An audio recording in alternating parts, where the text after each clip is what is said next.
County in north-central Texas, south-central Grayson County in north-central Texas, until 9:15 p.m. Central Daylight Time. At 8:17 p.m. Central Daylight Time, a severe thunderstorm was located over Gunter, or 13 miles southwest of Sherman, moving south at 10 miles per hour. Hazard, 60 miles per hour wind gusts and quarter-size hail.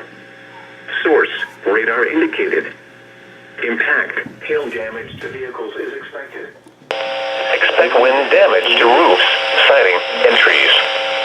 This severe thunderstorm will be near Van Alstyne around 8:20 p.m. Central Daylight Time.